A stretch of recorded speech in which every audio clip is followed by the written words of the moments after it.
Bendita palabra del Altísimo, en el nombre del Padre, del Hijo y del Espíritu Santo. Dice: en Sucot, decir cabañas, ustedes morarán por 7 días.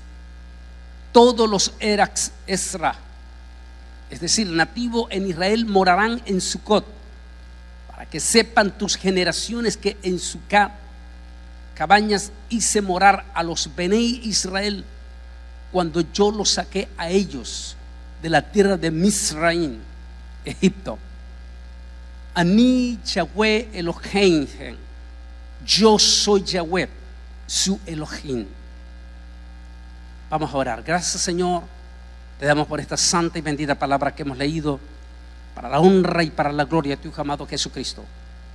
Su palabra, Señor, no regresa a usted vacía, sino que dé fruto para los corazones. En el nombre de Jesús de Nazaret te lo pedimos. Amén y amén. Pueden sentarse.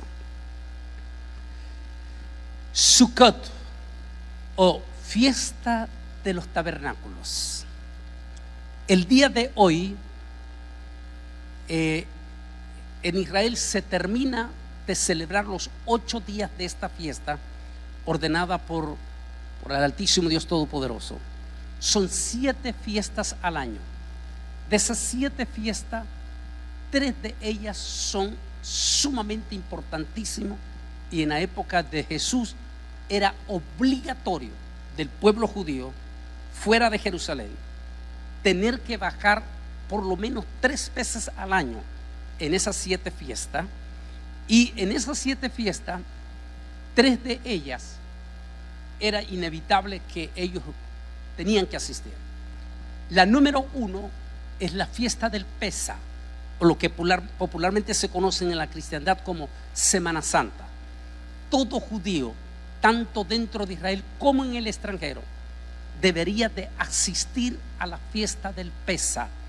La segunda fiesta es la fiesta de Shavuot, popularmente conocido como Pentecostés, la primera fiesta de los primeros frutos, de las primicias. Esa fiesta era importantísima para el pueblo judío, bajar en esas 7 fiestas. En el cristianismo se conoce como los primeros frutos, pero en realidad en el judaísmo tiene más que eso significado. En el judaísmo significa porque fue en Pentecostés, en el día número 50, cuando en el monte del Sinaí, Moisés subió al monte del Sinaí. Y fue allí donde Moisés tuvo la revelación de ese extraordinario personaje. Hay un lugar en Egipto, hay 2 lugares que se conoce como el Monte de los Olivos. El popular, donde llevan a toda la gente, a todos los turistas, ahí los llevan. ¿Por qué? Porque es más fácil, más accesible para subir. Y hay otro donde no llevan a los turistas, primero porque es mucho más difícil, pero ese lugar es donde siempre están los científicos, las personalidades de History Channel, National Geographic, todos están en ese lugar. Tuve el privilegio cuando jovencito, con la Universidad Hebrea de Jerusalén, de ser parte de ese equipo que fuimos a ese lugar original. Se conoce que ese es el lugar original, allí en ese Monte de los Olivos. ¿Por qué se cree que es original? Porque hasta hoy en día History Channel, National Geographic y Discovery muestran imágenes. Yo tengo en mi casa una de las rocas únicas de allí que traje, y tienen imágenes donde hasta hoy en día en ese lugar no nace nada. Está completamente quemado, y los científicos dicen que algo sumamente grande bajó en ese lugar, y que al mismo tiempo era radioactivo, porque nada, y hay sensores en ese lugar. Por eso se sabe que ese es el lugar donde Moisés recibió la visitación en una zarza que ardía, pero que no se consumía. Aquel hombre que era en ese momento un pastor, mire qué interesante, después de ser príncipe, pasó a ser un pastor de ovejas, que es la historia de Moisés. Renuncia a su principado para servir a su pueblo. Y ahí Moisés está pastoreando y una de sus ovejas se le pierde. Y él va y sube a la colina, hasta la parte de arriba de la colina, en rescate de su oveja. Al llegar a ese lugar de la colina, de momento Moisés ve una zarza que ardía en fuego, en lenguas de fuego. Moisés, en una forma de curiosidad, como cualquiera le iba a pasar, se va acercando a aquel misterio. Cuando se va acercando, escucha la voz, una voz que debe haber sido impresionante.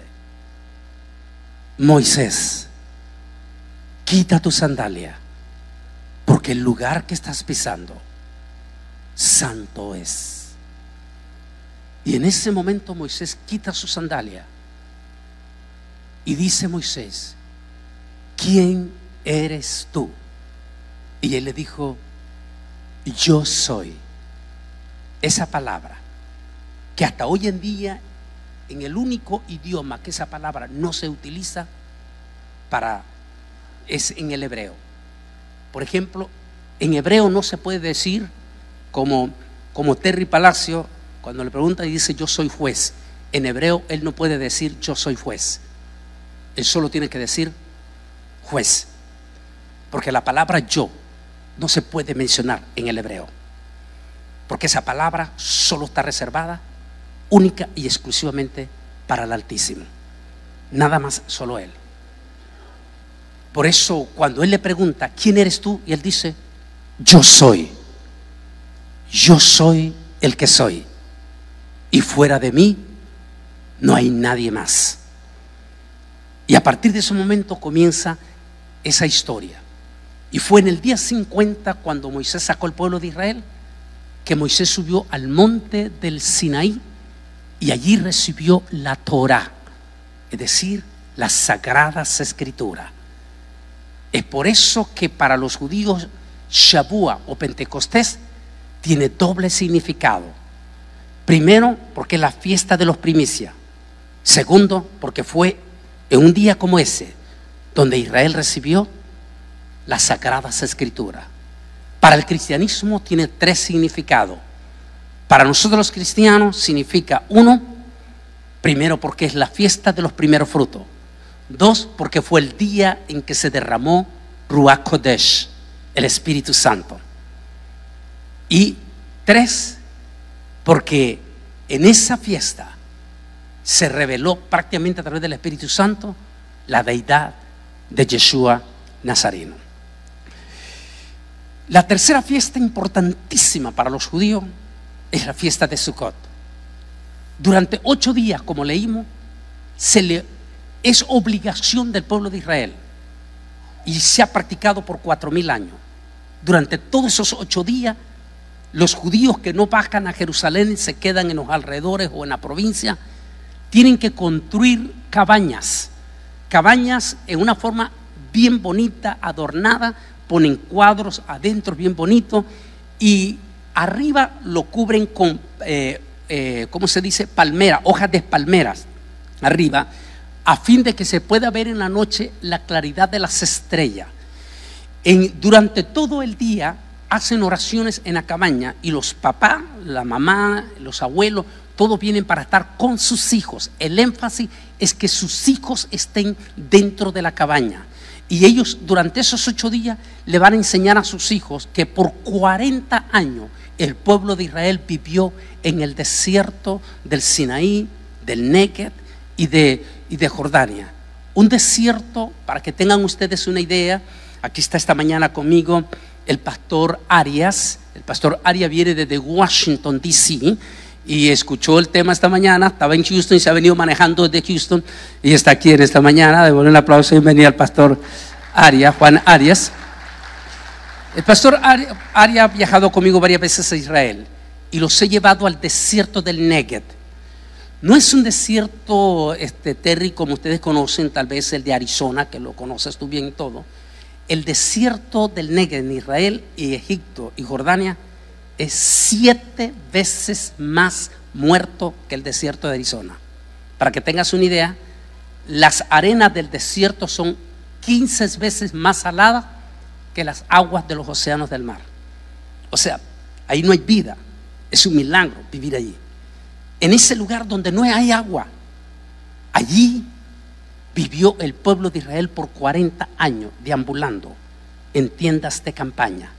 Es por eso que Dios le ordena al pueblo celebrar, para que se den cuenta que en esos 40 años fue la misericordia y el amor de Dios el que los sustentó por 40 años al pueblo en ese lugar. Sucedieron milagros, como el que vamos a ver más adelante, uno de esos milagros extraordinarios. Esta es una idea en la época, exactamente, en la época de Moisés. Esto nos da una idea, esta pintura, son pinturas reales que se guardan de nuestros pintores de hace miles de años. Aquí nos da una idea exactamente cómo es que vivió el pueblo de Israel por 40 años en este mortífero desierto. Ustedes ven allá las colinas alrededor, y para que tengan una idea ustedes, cuando escuchan ustedes la palabra Mar Rojo, pero cuando va al Mar Rojo, usted se da cuenta que el mar es azulito, azulito, como las otras aguas. Entonces dice, ¿por qué le dice Mar Rojo? Porque esas colinas que usted ve atrás, que cuando en la mañana sale el sol, el resplandor, porque todas esas colinas son rojas, el resplandor del sol refleja sobre las aguas y hace que las aguas se miren, Michelle, rojas, y por eso le dicen Mar Rojo, porque el reflejo de la luz cae sobre las aguas de las colinas y se vuelve rojo. Por eso la palabra Mar Rojo. Allí ellos vivieron por 40 años en el desierto. Allí ellos aprendieron a ver la majestuosidad de nuestro gran Dios. Ese desierto, para que tengan una idea ustedes, en el día puede llegar la temperatura a 120, 125 grados en el día. Para que tengan una idea, 120, 125 grados en el día. Y por la noche es a la inversa. Por la noche baja de un solo golpe a cero, totalmente. O sea, en el día es súper caliente y en la noche es súper frío. ¿Cómo sobrevivir en un desierto con un clima tan descomunal en esa manera? Y allí es donde se puede ver la grandísima misericordia de Dios. La Biblia dice que durante el día Dios mandaba una nube que se posaba sobre todo el campamento para que el pueblo no muriese de calor. Y que en la noche, porque en ese desierto también hay vida de animales, y animales muy mortales, en especial la famosa serpiente del desierto, también popularmente conocida en China como la famosa esta serpiente que es bien mortífera. Entonces esa serpiente pequeñita pero venenosa, mortal, abunda en el desierto, y en la noche es cuando sale. Así es que dice la Biblia que Dios mandaba en la noche, esa nube se tornaba una nube de fuego, de tal manera que el pueblo estaba alumbrado. Así que la luz eléctrica existe desde aquel entonces, en aquella época, pero del Altísimo. Dios alumbraba a su pueblo en el desierto. Mire qué lindo que es la misericordia grandísima de nuestro Dios, ¿verdad? En todo eso. Así que ahí tenemos una idea de toda esta manera. Y esto es en actualidad. Eso ya es en Jerusalén, en uno de los principales lugares cerquita de la Jerusalén vieja, y lo celebran, lo hacen aquí. Este es de la ciudad, esta es parte de la ciudad. Haces enramadas gigantes para conmemorar en una forma preciosa y linda como es esta semana que está terminando el día de hoy en Israel, y que realmente termina mañana con otra fiesta que le compartía el periodista Humberto García, que se conoce como la fiesta de la Simchat Torah, que es una celebración preciosísima también del que vamos a hablar en este momento. Pero déjeme compartir este pasaje de Yeshua, de Jesús, de cómo él estuvo presente en esta fiesta. Dice: y aconteció en el último y gran día de la celebración, hoy, estaba Yeshua allí y dijo: oh, todo el que tenga sed, venga a mí y beba. El que cree en mí, como dicen los Ketubim, las escrituras, de su interior fluirán arroyos de Mayan Hayan, que quiere decir aguas de vida. Esto dijo del Ruach Kodesh, Espíritu Santo, que habrían de recibir más adelante los que creyeran en él, porque no había sido derramado el Ruach Kodesh, porque todavía Yeshua no había sido recibido en Kabod, en su esplendor de su gloria. Vamos a hablar de ese momento en que Yeshua va a asistir como buen judío. Déjeme compartir esta parte aquí. Era un joven en 1990 viviendo en Israel. Aquí estoy en Nazaret, donde viví por todo un mes completo en la ciudad de Nazaret. Aquí tenía que vivir. Nazaret en la actualidad está dividida en dos ciudades. La ciudad vieja, donde está compuesta en su totalidad solo por árabes. Todos los lugares cristianos y todo están en posesión de los árabes. Y está la Nazaret Elite, que es la ciudad, la otra parte de la ciudad donde solo es completamente judío, solo viven judíos. Su servidor, yo tuve que vivir en la parte de judía porque no se me permitía poder vivir en el barrio de los árabes por cuestión de protección de la vida. Un joven judío no puede estar viviendo dentro de los árabes porque hay peligro. Así es que viví ahí y durante todo ese mes me hice amigo de este rabino. Este rabino se convirtió como en mi mentor y este fue el hombre que me documentó con muchas cosas preciosas de lo que dan los significados de la vida de la época de Yeshua Nazareno. Él fue uno de los que mejor me documentó con el Talmud. El rabino Toledo, no sé si él todavía vive o no sé si ya pasó a la presencia del Señor, y él fue el que me compartió lo que a continuación voy a compartir con ustedes acerca de la fiesta, que por supuesto he estado en ella. Pero antes, déjeme llevar, porque es parte de las conversaciones con otros rabinos ancianos. Dice: y Yeshua le respondió: yo ya les he dicho y ustedes no creen en mí. Las obras que yo hago en el nombre de mi Padre dan testimonio de mí, pero la razón por la cual no creen es que no están en mi rebaño. Mis ovejas escuchan mi voz y yo las conozco a ellas y ellas me siguen. Yo les daré el Hajei Halan, vida eterna a ella, y ellas no perecerán y nadie las arrebatará de mis manos. ¿Por qué Yeshua dijo eso? ¿Y cuándo lo dijo? Lo dijo en esta fiesta, en eso que vamos a hablar ya, el énfasis esta mañana.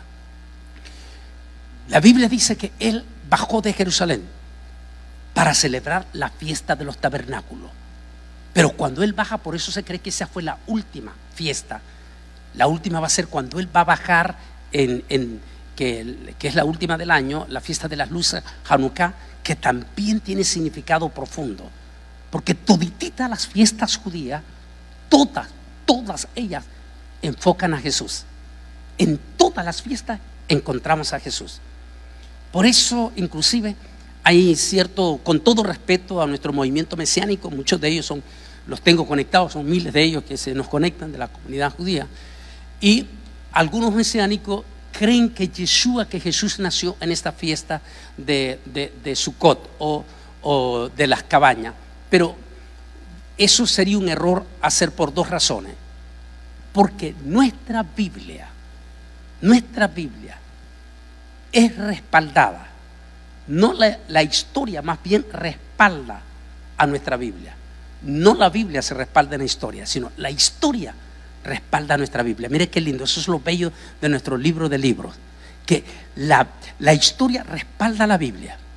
Y según la historia no podemos violentar la historia, porque según la historia habla un hombre que tenía un puesto romano grandísimo y que Lucas lo menciona y dice que se hizo un censo donde todo judío tenía que bajar a su ciudad natal para censarse, porque en aquel entonces, que no existía el calendario gregoriano, el año fiscal en Roma comenzaba en el mes de febrero, marzo. Entre febrero y marzo, fíjate, Terry, tú que has sido empleado público, tenían que pagar a fuerza, como nosotros nos toca, las taxas. A fuerza, entre el mes de febrero, porque era el año fiscal, se tenían que pagar las taxas. Así es que antes de febrero, todititos los judíos que estaban bajo el Imperio Romano tenían que censarse.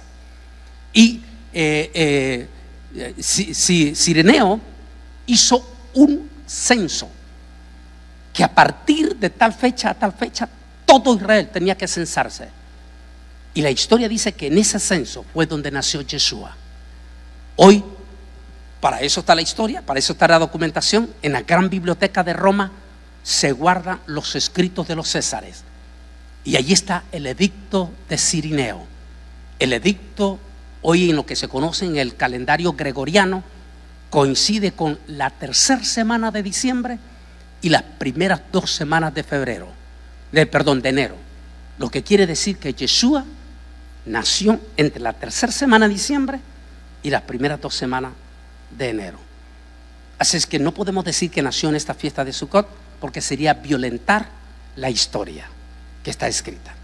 Eso es muy importante saberlo. Por eso en mi libro, con todo respeto, digo en este Israel al filo de la profecía, quienes descuidan la historia están condenados a cometer los mismos errores del pasado. O sea, la historia no se puede violentar directamente.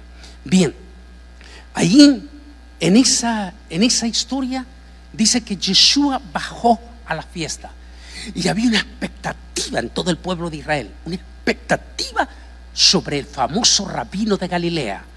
Recuerde que en aquel entonces las historias corrían de boca a boca y de pueblo en pueblo, porque no existía la tecnología que hoy en día. Así es que ya había llegado a Jerusalén la noticia del famoso rabino que había levantado el paralítico en la sinagoga de Capernaum. Había llegado la historia del famoso rabino que había caminado sobre las aguas del mar de Galilea.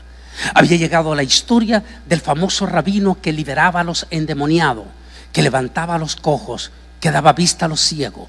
Así es que cuando él llega a Jerusalén para la fiesta de Sukkot, estaban todos los judíos a la expectativa, y entonces en una de esas apariciones, una multitud, como vamos a ver en una de las fotos al final, una multitud comienza a recriminarlo. Uno decía: si eres el Mesías, dínoslo ya, déjate de andar por así, dinos ya. Otros decían: tú tienes un espíritu samaritano, es decir, un espíritu extranjero, tú no eres de lo nuestro. Y lo blasfemaban de esa manera. Y entonces el Señor comenzó a hablarle: las palabras que yo hablo no las hablo por mi propia cuenta, sino que lo que yo hablo es lo que el Altísimo, mi Padre, me ha dado que les mande. Ahora ustedes, dijo, no reciben mi palabra, porque ustedes no son hijos de vuestro padre Abraham. Ellos reaccionan y dicen: blasfemas. Y él dice: ustedes no son hijos de nuestro padre Abraham, porque si fueran hijos de mi padre Abraham, ustedes me recibirían el día de hoy, porque yo soy antes que Abraham. Ellos reaccionaron y agarraron piedra y dijeron: blasfemias, dice, solo tienes 30 años, ni siquiera has cumplido 40, y ya dices que conoces a Abraham, que tiene más de 2000 años que existió. Y él le dijo: yo soy antes que Abraham. Y dice esta palabra: y mis ovejas oyen mi voz. Ustedes no son mis ovejas. Esa palabra profunda, disculpe que le muestre en esta, porque la toqué con ellos, con uno de estos rabinos en Jerusalén, y lo tocaba con Rabino Toledo. Nunca olvido esas palabras de la última semana de 96 viviendo en Israel, cuando uno de esos rabinos me dijo: Antonio, recuerda, Antonio, entre los seres humanos hay dos genes: el gene maldito y el gene del padre Abraham. En aquel momento era difícil entenderlo, pero hoy cuando miramos los documentales de History Channel, de National Geographic, de Discovery, dicen que han descubierto dos clases de genes: el gene de la descendencia de Caín mezclado con los ángeles, con los seres angelicales que rompieron sus reglas y traspasaron la línea prohibitoria y se mezclaron con la descendencia de Caín.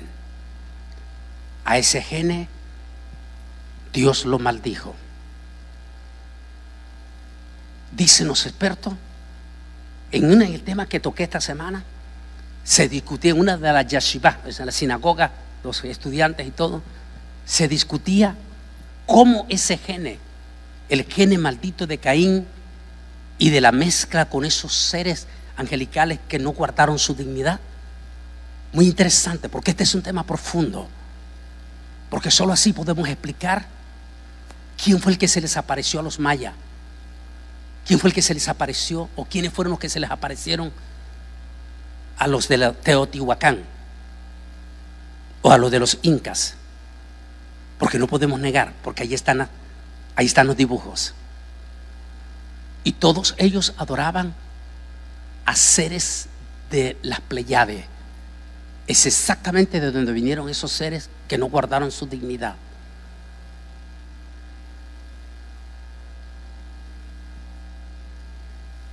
Nunca se me olvida la palabra de ese rabino en la última semana cuando me dice: Antonio, no olvides esto. Si lo que tú dices que Yeshua, me dijo ese rabino, ahí, me dijo, si tú dices que Yeshua es el Mesías, y si realmente Yeshua es el Mesías, me dijo, entonces Yeshua, quien va a recoger el gene perdido de las 10 tribus de Israel, que está entre todas las naciones del mundo, me dijo, esos son los que llevan el ADN de nuestro padre Abraham. Me dijo, pero también vas a encontrarte con el otro gen, y tú te vas a dar cuenta cuando tú mires a alguien que te vea sin saber quién es, te ve con un profundo odio, pero odio profundo, y sobre todo odia a Israel, e inmediatamente te darás cuenta que el gene de él no es del padre Abraham, es del otro gene. Pero ¿cómo saber eso? Me decían en la yeshiva. En aquel momento dije, es muy sencillo. La Biblia dice que en el diluvio, porque es lo que sacan, si en el diluvio se murió toditita la gente, sí, toda la gente, sobrevivieron 8 personas. De esas 8 personas, los 3 hijos de Noé, más Noé y su esposa, y las 3 esposas de los hijos de Noé. Una de esas 3 esposas de Noé llevaba el gene, y de esa manera el gene sobrevive. Hoy, miles de años después, ese gene está multiplicado. ¿Por qué estoy hablando? Por las palabras que Yeshua le dice en el texto que leí. Ustedes no son mis ovejas. Ustedes no son, pero una multitud, todos son judíos. Los rabinos me decían, Antonio, hay 2 hipótesis entonces. La primera es que cuando la noche que salieron el pueblo de Israel de Egipto, salieron 650,000 judíos de Egipto, pero entre esos judíos iban judíos que se habían casado con egipcias y viceversa, judías que se habían casado con egipcios. Estos egipcios o estas mujeres egipcias vinieron junto con el pueblo de Israel y llegaron a la tierra prometida y se multiplicaron, y ahora en la época de Jesús habían pasado 2000 años. Ese gene se había multiplicado, así es que muchos de ellos eran descendientes de los egipcios. No eran el gene del padre Abraham, o eran del otro lado. ¿Quién puede saber eso? Bueno, aparte de Discovery, de History Channel, que hacen ahora el análisis del ADN y las investigaciones, por supuesto, Jesús. Porque ¿quién es Jesús? A ver, díganme ustedes, ¿quién es Jesús? Dios. Y si es Dios, ¿lo sabe? conoce tu vida, sabe quién eres tú. Él conoce tu genes. Así que cuando Él está con esa multitud allí, una multitud comenzó a agarrar piedra y querían apedrearlo y lo estaban acusando de que tener espíritu malo. Y Él les dijo: ustedes no son mis ovejas, porque si fueran mis ovejas me recibiría. No soy hijos de vuestro padre Abraham.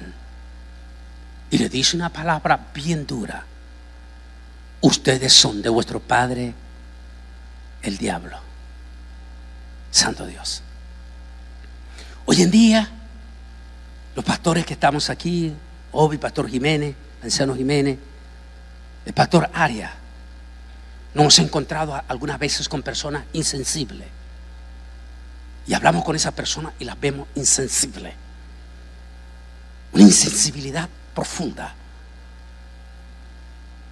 A mí siempre me recuerda las palabras del rabino que me dijo Antonio: cuando regreses a América, me dijo, vas a encontrar algunos de ellos que te van a ver con un odio profundo, profundo, profundo. No les tengas miedo, son de la semilla maldita.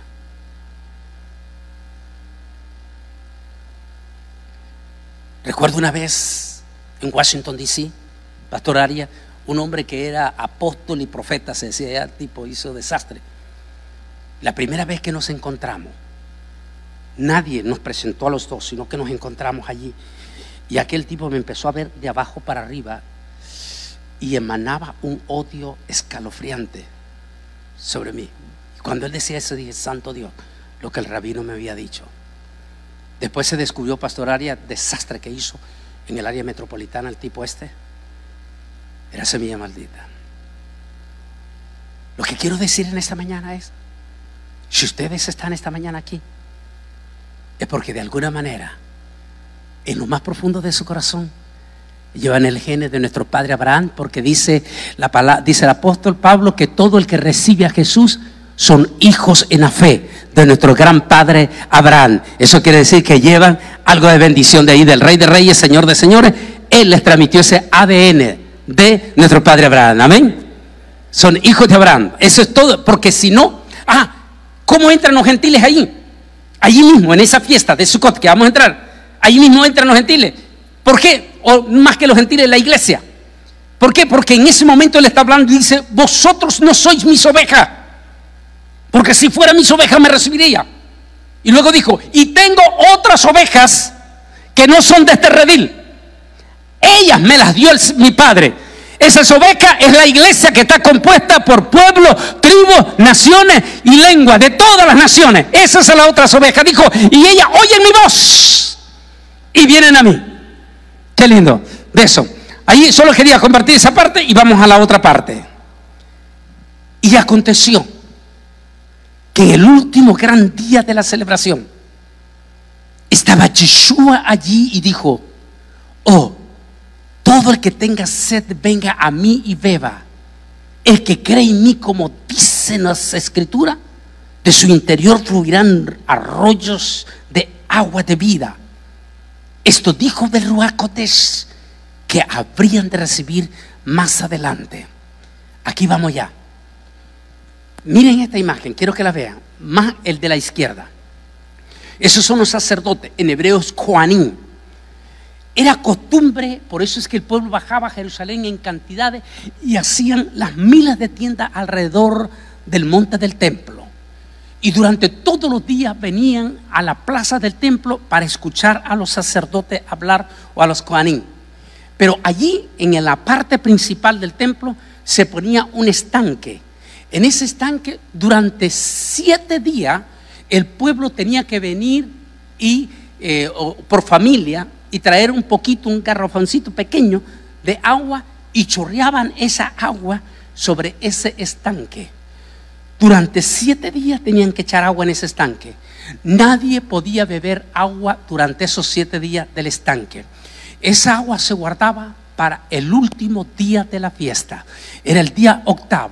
Una vez que se llegaba el día 8, entonces el pueblo venía, como lo vemos allá, ahora a la mano derecha, en multitud, venía al templo en aquel momento todos querían agarrar con sus hijos, llegaban con sus hijos y agarrar un poquito de esa agua para hablarle a sus hijos que en un momento en que el pueblo empezó a morir de sed, empezaron a morir en cantidades en el desierto, porque no encontraron agua dulce. Recuerda las aguas, porque las aguas son 15 veces más saladas. Y el pueblo empezó a morir de sed.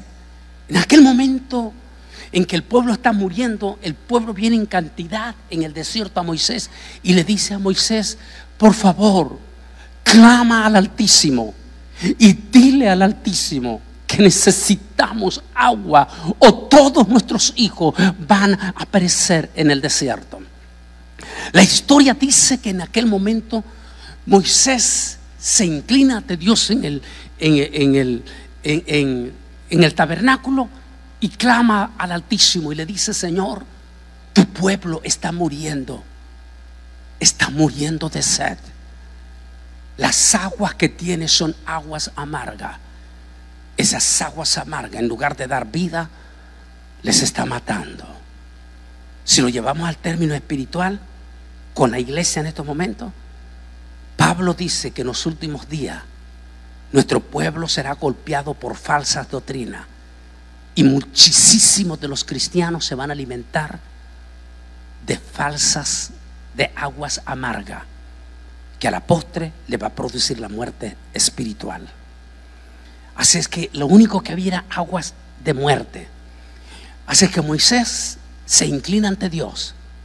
El pueblo en su desesperación, el pueblo empieza a gritar y hasta amenazar.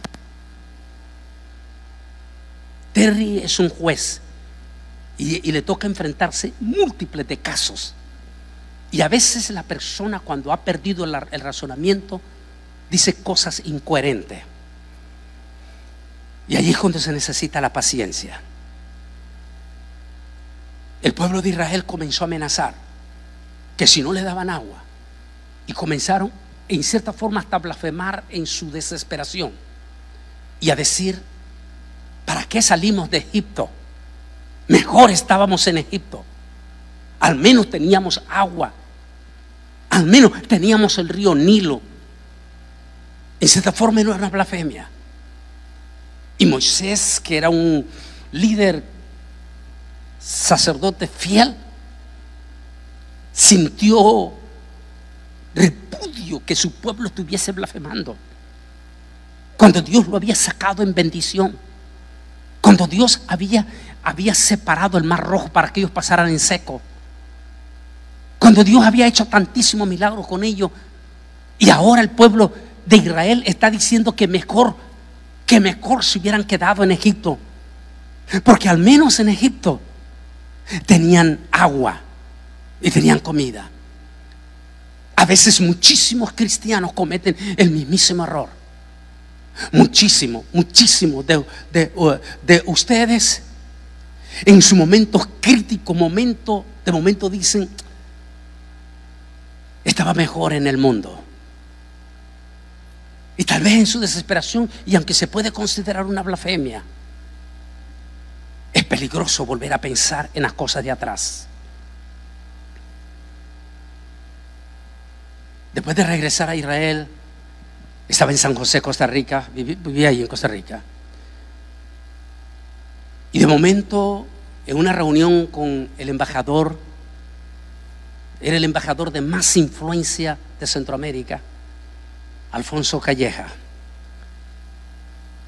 Estaba el gobierno de Nicaragua, doña Violeta Barrio.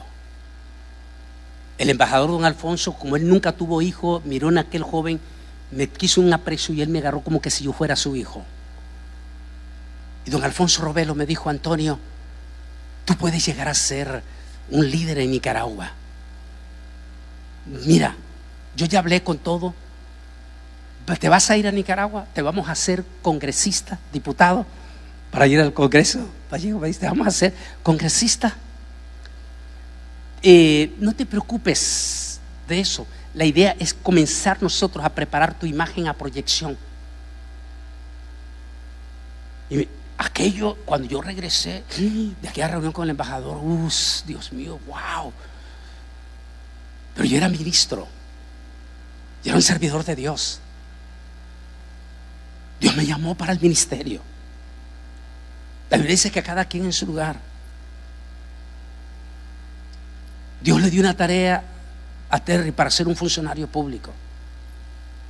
Dios puso en su corazón a Michelle para ser una funcionaria pública. Pero a los que somos llamados al ministerio, Terry, es para servir a Dios en nuestro púlpito. No es para dedicar nuestra vida para el mundo. Para eso están ustedes, y para eso nosotros estamos, para orar por ustedes, para aconsejarlos a ustedes a que hagan lo justo, lo correcto. Ese es el trabajo de nosotros los ministros, ser los consejeros. Pero aquello me llamó la atención.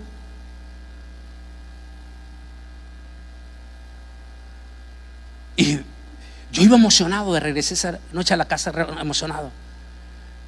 Pero me entró una tristeza profunda en mi espíritu. Una tristeza profunda en mi espíritu. Y no tenía paz. Pero ¿se acuerda? ¿A alguno de ustedes le ha pasado que saben que esto es prohibido, pero usted quiere ver cómo le echa azúcar para que, cómo le quiere echar azúcar a Dios para que Dios le dé la licencia? Y entonces yo traté de ver cómo me saltaba que Dios, decirle a Dios, sí es cierto, pero dame el pase. Así es que busqué al rabino de la sinagoga de San José. Él me quería muchísimo, el anciano ya está con el Señor también. Me quería muchísimo. Y yo fui, reuní, lo invité que fuéramos a cenar ese día. Fuimos a cenar allí en San José. Y cuando estábamos en la cena me dijo: Antonio, ¿qué quieres? Y digo: ¿por qué, rabino? Siempre que me invitas a cenar es porque tienes algo. Me dijo el rabino. Y yo le dije: rabino, estoy pasando esto y esto y esto. Me han hecho esta gran oferta. Económicamente es el futuro. Políticamente hay futuro. Y el rabino me dijo solo una palabra. Te voy a decir una sola palabra, hijo, me dijo. No se puede mezclar el aceite con el agua. O es agua o es aceite. O es vino o es agua. El Altísimo te llamó a ti para servir en su sacerdocio. Ese es tu trabajo. No puedes mezclar lo demás. Esas fueron todas las palabras. Y a partir de ese momento dije, al siguiente día fui con el embajador y le dije: embajador, gracias, pero no me interesa esa oferta. Yo sirvo al Señor y moriré sirviendo al Señor, y Él tendrá cuidado de mí. Él suplirá todas las necesidades de mí. Nunca en mi vida he cobrado, nunca en mi vida he cobrado, y Dios ha suplido las necesidades.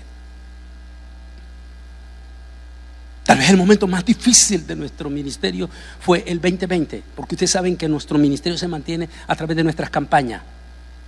Durante 4 meses todas mis campañas fueron canceladas. Y esos cuatro meses, incluyendo preciosos hermanos de aquí, empezaron a aportar a nuestra oficina.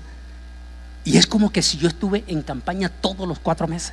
Dios suplió todititas las necesidades, porque Dios tiene cuidado de nosotros, tanto los que estamos en el ministerio como ustedes que sirven al Señor, incluyendo Terry y Michelle.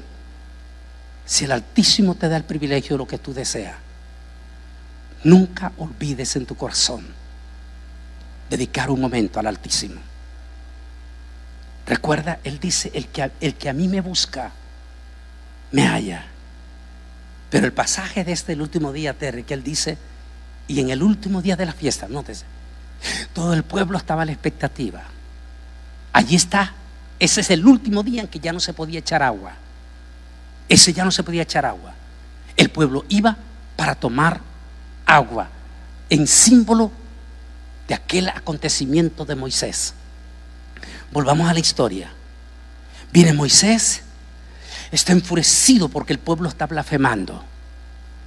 Y viene Moisés y se da ante el Señor y le dice: tu pueblo está muriendo de sed. Dios le dice: mira aquella roca, ¿ves aquella roca? No sé. Congrega al pueblo, trae a todo el pueblo hacia esa roca y golpearás la roca, y yo emanaré agua de esa roca. Se levantó Moisés y convocó a todo el pueblo. El pueblo estaba allí emocionado en aquel momento, hasta se había olvidado ya que en su desesperación había estado blasfemado de Dios. El pueblo estaba emocionado. Y Moisés viene y toma su justicia por su propia mano. Qué interesante, porque tú lo entiendes bien porque eres juez. El peligro de tomar la justicia por su propia mano. Dios no acepta eso. Para eso existen parámetros. Tú lo sabes bien como juez, Terry. Moisés quiso tomar su justicia por su propia mano. Quiso castigar al pueblo de Israel, humillándolo públicamente. Y le dijo Moisés, golpeó la roca, ¡fum, fum!, y se proveyó agua y dijo: beban. Como diríamos al estilo mexicano hoy en día, atajo de rebeldes. Y los humilló en público. Y eso tocó el corazón de Dios. Y le dijo Dios: ¿por qué hiciste eso? ¿Por qué si yo, que soy el creador, no me enojé? Porque yo conocía la condición de mi pueblo. Yo sabía la condición de mi pueblo. Yo soy el que conozco los corazones. ¿Por qué si yo no los humillé? ¿Por qué lo hiciste tú? Ahora, por haber hecho eso, por haberte dado la gloria tú, y no haber dejado la gloria, de lo que vamos a hablar ya ahorita, y no haber dado la gloria a quien tenías que dársela, ahora no entrarás a la tierra prometida. Qué duro para Moisés. Dio toda su vida, y el sueño de todo judío era regresar a la tierra prometida. Ahora Dios no le permite entrar a la tierra prometida.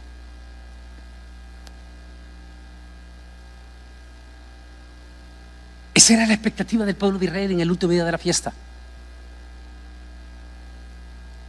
Ese último día se reunían en multitud, como estamos viendo en la imagen. En multitud, en multitud. Todos querían escuchar al Coanín, que iba a salir a hablar para ya a dar la palabra, la bendición, y decir: aquí está el agua, aquí está el agua.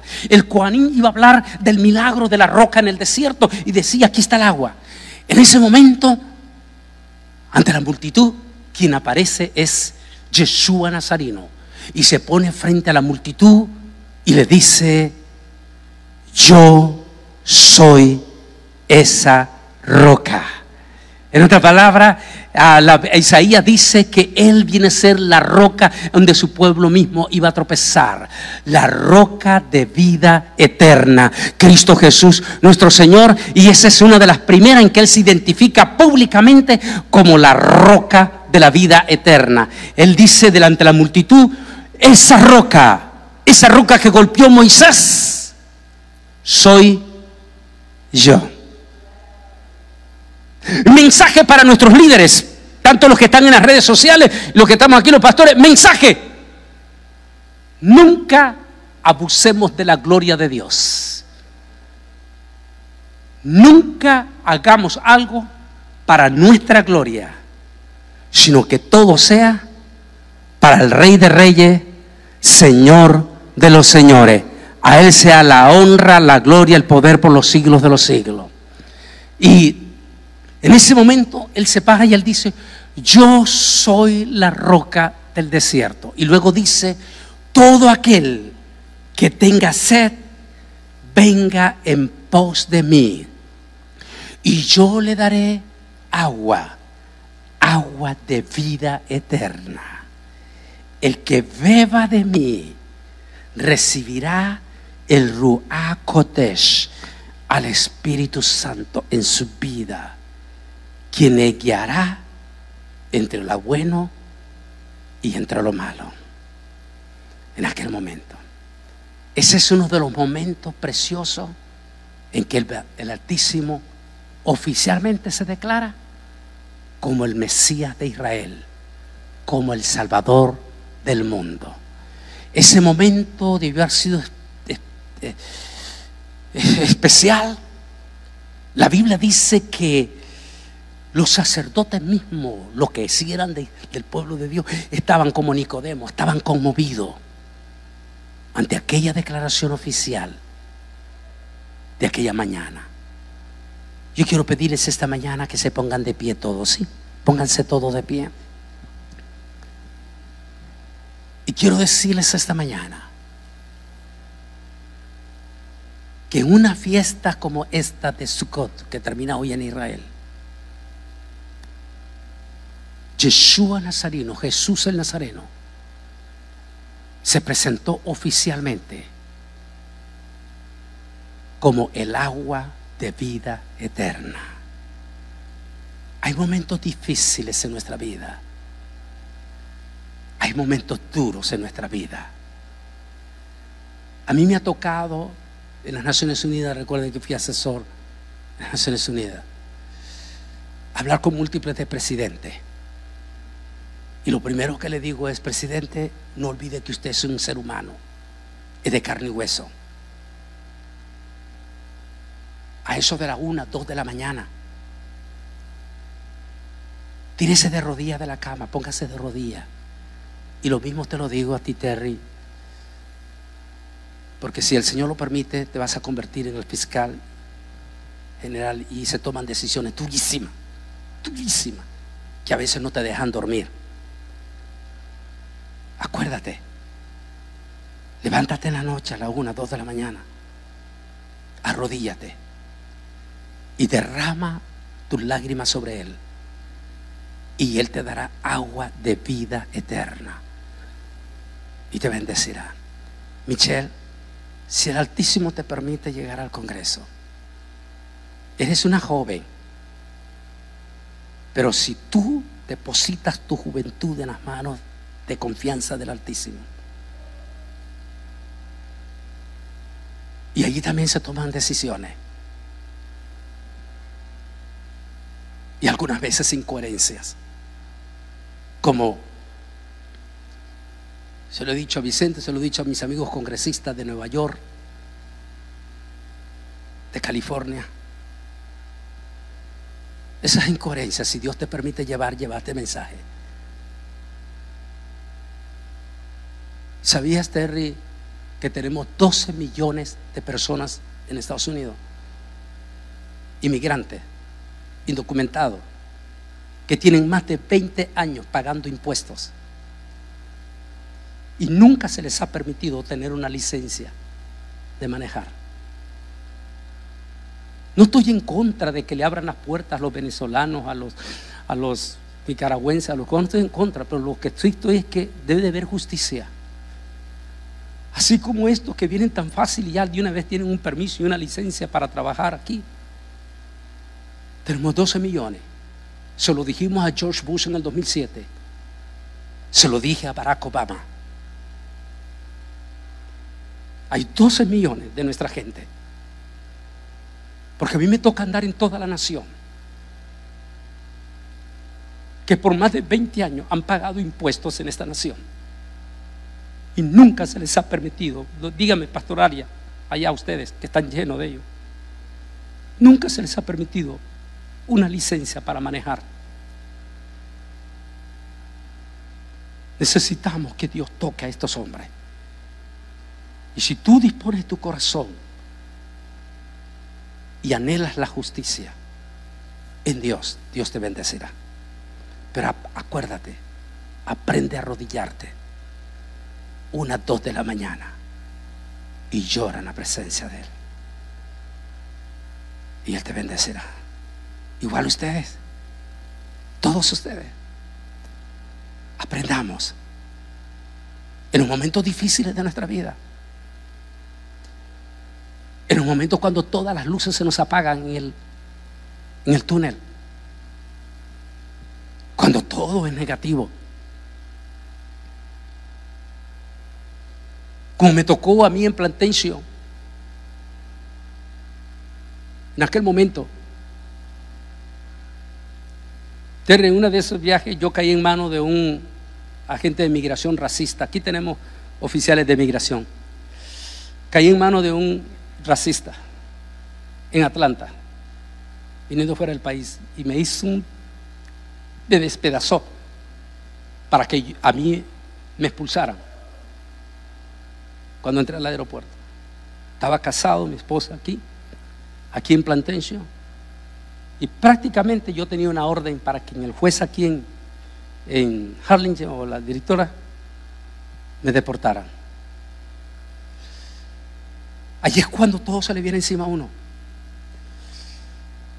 Estaba recién casado, todas las luces se me apagaron en el túnel, y allí en Plantation, en el apartamento donde vivía, me tiré de rodillas y lloré en la presencia del Altísimo. Busqué, Michelle, el agua de vida eterna. Lo que Él dijo: vengan a mí, yo les daré agua. Y cuando lloré en su presencia, en lo más profundo, una voz audible me dijo: tranquilo, no te preocupes, todo va a salir bien. 3 días después me tocaba en Harlingen. Cuando nos presentamos esa mañana, mi esposa Lisa estaba asustada. No íbamos ni abogado, nos fuimos a la misericordia de Dios. Y cuando llegamos, lógico, como humano estaba nervioso, pero había oído aquella voz 3 días antes: no te preocupes, todo va a salir bien, yo estoy en control. Estábamos allí y mi mano me temblaba. Cuando baja la subdirectora general y me dice: ¿verdad que usted es Antonio Polaine? Y dije: sí, señora. Todo lo que estamos aquí en la ventanilla, tuvimos hasta las 2 de la mañana escuchando el tema suyo, Israel al filo de la profecía, y nos hizo llorar a todos. Desde ese momento dije: santo Dios, aquí ya hubo un milagro. Y dijo: todos fuimos bendecidos, pase para acá y no se preocupe, no va a pasar nada, de aquí en adelante vamos a arreglar todo. Eso es lo que Dios hace. Venid a mí, todos los que estáis trabajados, cansados, y yo los haré descansar, porque mi agua no es aguas amargas, es agua de vida eterna. Enseña a tus hijos, enseña a tus jóvenes, enseña a tu familia a amar en lo más profundo a Dios. Es por eso que es lindo en el pueblo de Israel la enseñanza ante los hijos. Aquí ve usted una idea de lo que es. Y hasta hoy en día, durante 8 días, todos los papás se reúnen con sus hijos en enramada para enseñarle a sus hijos